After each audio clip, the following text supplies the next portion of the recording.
Share marketing Kannada ಚಾನಲ್ಗೆ ತಮಗೆಲ್ಲರಿಗೂ ಸ್ವಾಗತ. ಇವತ್ತು ಬಂದು 25 ಸೆಪ್ಟೆಂಬರ್ 2024. ಚಿನ್ನದ ಬೆಲೆ, ಬೆಳ್ಳಿಯ ಬೆಲೆ, ಕಚ್ಚಾ ತೈಲದ ಬೆಲೆ ಏನಾಯಿತು ಅಂತ ನೋಡ್ಕೊಂಬರೋಣ ಬನ್ನಿ. ಸಾಕಷ್ಟು ಏರಿಕೆ ಆಗಿದೆ ಚಿನ್ನದ ಬೆಲೆ, ನಿನ್ನೆನೂ ಏರಿಕೆ ಆಗಿತ್ತು. ನೋಡೋಣ ಬನ್ನಿ ಏನಾಗಿದೆ ಅಂತ. MCX multi commodity exchange market ಇವತ್ತು ಚಿನ್ನದ ಬೆಲೆ ಬಂದು 24 ಕ್ಯಾರೆಟ್ ಚಿನ್ನದ ಬೆಲೆ ಬಂದು ಪ್ರತಿ 1 ಗ್ರಾಮಿಗೆ ಬೆಂಗಳೂರಿನಲ್ಲಿ 7,702 ರೂಪಾಯಿ. ಅದೇ ರೀತಿ ಪ್ರತಿ 100 ಗ್ರಾಮ್ ಚಿನ್ನದ ಬೆಲೆ ಬಂದು 7,70,200 ರೂಪಾಯಿ ಆಗಿದೆ. ಅಂದರೆ ಪ್ರತಿ 1 ಗ್ರಾಮಲ್ಲಿ ಸುಮಾರು 66 ರೂಪಾಯಿನ ಏರಿಕೆ. ಅದೇ ರೀತಿ ಪ್ರತಿ 100 ಗ್ರಾಮ್ ಚಿನ್ನದ ಬೆಲೆಯಲ್ಲಿ ಸುಮಾರು 6,600 ರೂಪಾಯಿ ಅಷ್ಟು ಏರಿಕೆ ಆಗಿದೆ.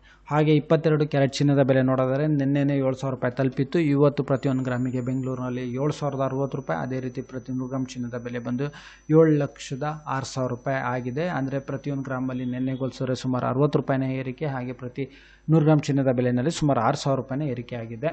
ಜ್ಯುವೆಲ್ಲರಿ ಮಾಡೋದಕ್ಕೆ ಇದೇ ಚಿನ್ನನ ಬಳಸೋದು 22 ಕ್ಯಾರೆಟ್ ಜಾಸ್ತಿ. ಹೆಚ್ಚು ಕಡಿಮೆ 1 kg ಚಿನ್ನದ ಬೆಲೆ ಬಂದು ಹೆಚ್ಚು ಕಡಿಮೆ 70 ಲಕ್ಷ ರೂಪಾಯಿ ದಾಟಿದೆ ಅಂತ ಹೇಳ್ಬೋದು.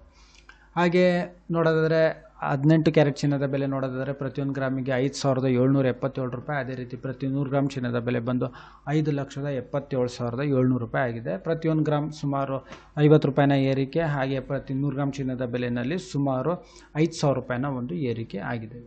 ಹಾಗೆ ಬೆಳ್ಳಿಯ ಬೆಲೆ ನೋಡೋದಾದರೆ ಬೆಂಗಳೂರಿನಲ್ಲಿ ಪ್ರತಿ 1 ಗ್ರಾಮ್ ಬಂದು 90 ರೂಪಾಯಿ ಆಗಿದೆ. ಹಾಗೆ ಪ್ರತಿ 1 kg ಬೆಳ್ಳಿಯ ಬೆಲೆ ಬಂದು 90,000 ರೂಪಾಯಿ ಆಗಿದೆ. ನಿನ್ನೆ ಹೋಲಿಸಿದ್ರೆ ಪ್ರತಿ 1 kgನಲ್ಲಿ ಸುಮಾರು 3,000 ರೂಪಾಯಿನ ಒಂದು ಏರಿಕೆ ಆಗಿದೆ ಬೆಳ್ಳಿಯ ಬೆಲೆಯಲ್ಲಿ. ಪೆಟ್ರೋಲ್ ಡೀಸೆಲ್ ಬೆಲೆ ನೋಡೋದಾದರೆ ಪ್ರತಿ ಲೀಟರ್ ಪೆಟ್ರೋಲ್ ಬಂದು 102 ರೂಪಾಯಿ 86 ಪೈಸೆ. ಹಾಗೆ ಡೀಸೆಲ್ ಬೆಲೆ ಬಂದು 88 ರೂಪಾಯಿ 94 ಪೈಸೆ ಬೆಂಗಳೂರು ಅರ್ಬನ್ನಲ್ಲಿ. ಹಾಗೆ ಕಚ್ಚಾ ತೈಲದ ಬೆಲೆ ಬಂದು ಇವಾಗ ಸುಮಾರು 5,958 ರೂಪಾಯಿಗೆ ಟ್ರೇಡ್ ನಡೀತಿದೆ. ಈ ವಿಡಿಯೋ ನೋಡೋದಕ್ಕೆ ತಮಗೆಲ್ಲರಿಗೂ ತುಂಬ ಧನ್ಯವಾದ. ದಯವಿಟ್ಟು ವಿಡಿಯೋನ ಲೈಕ್ ಮಾಡಿ, ಶೇರ್ ಮಾಡಿ, ಕಮೆಂಟ್ ಮಾಡಿ, ಈ ಚಾನಲ್ನ ಸಬ್ಸ್ಕ್ರೈಬ್ ಮಾಡಿ. ತಮಗೆಲ್ಲರಿಗೂ ತುಂಬ ಧನ್ಯವಾದ.